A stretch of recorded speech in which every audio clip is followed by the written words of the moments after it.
Hi guys, I am actually recording day 8 a day early because I may not have a chance to record tomorrow. So I've got day 8 here and we've got our new picture.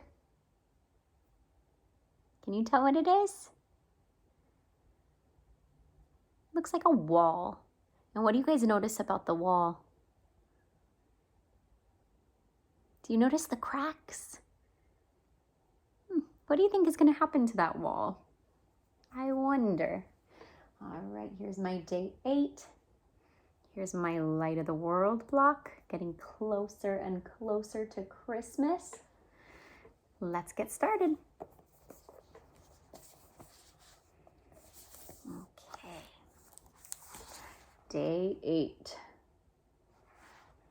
A new home for God's people. The story of Joshua, from Joshua 5-6. After God saved his people from slavery, he led them on a long journey through the desert. How long, you ask?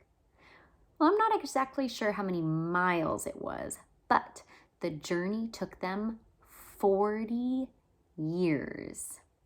40 years! That's older than you for sure. It's older than me. It may be older than all your mommies and daddies. Go ahead and ask them.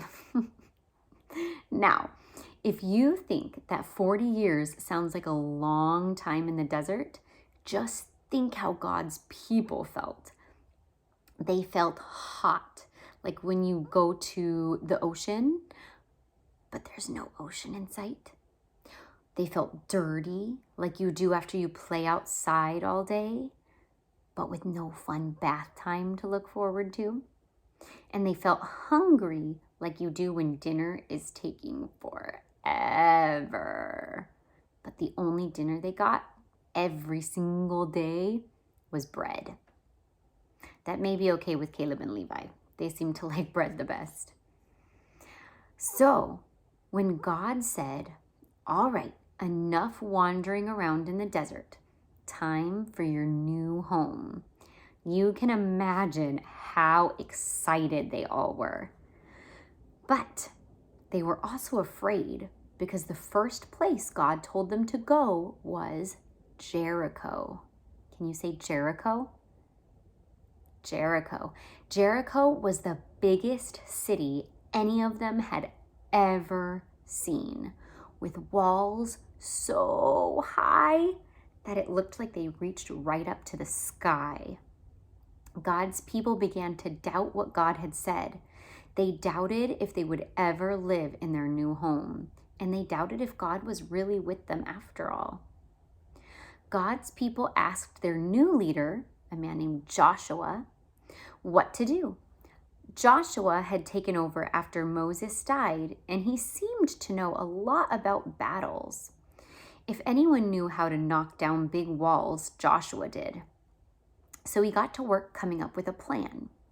That is, until God told Joshua that he had a plan.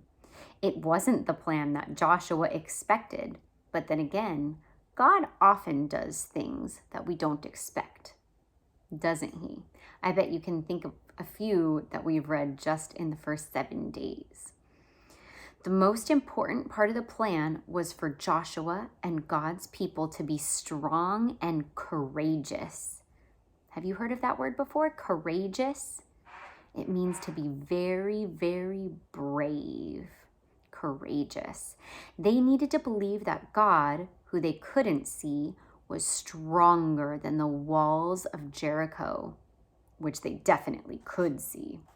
Remember, they're so tall and high and strong. Do you think God is stronger than those walls? Me too. This was how God's plan worked. Early one morning, Joshua's army put on their armor and took out their swords, and together they went marching, marching, marching around the city. Not 1 day, not 2 days, not even 3 days, but 7 days. Oh man, that's a whole week. On the 7th day, God told his people to march around the city 7 times. Then God told everyone to blow their trumpets and scream. It's kind of a silly plan, isn't it? But it's God's plan. And no one could explain it. But just as they screamed, the walls of Jericho began to shake. Then they began to crack. Then they all fell to pieces. The strong walls of Jericho weren't strong anymore. They weren't even walls anymore. They all fell down. And that was just one battle that God won for his people. You see, God was with Joshua and his people, even when it was hard, even when the people doubted if they would find a new home, and even when Jericho was scary, God was with them. Years later, when Joshua was very old, he reminded God's people of everything that God had done. Sorry guys, it's late. God has been strong for you, Joshua said. If you keep believing that he is the strongest, he will keep protecting you. He'll make all the wrong things right and all the dark things light.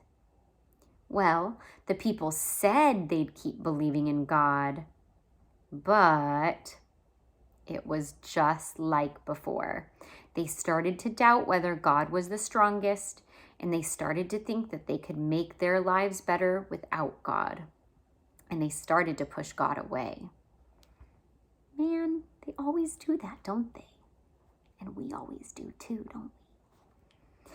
As they doubted their God, he seemed far away. So Joshua and God's people began to hope and to pray.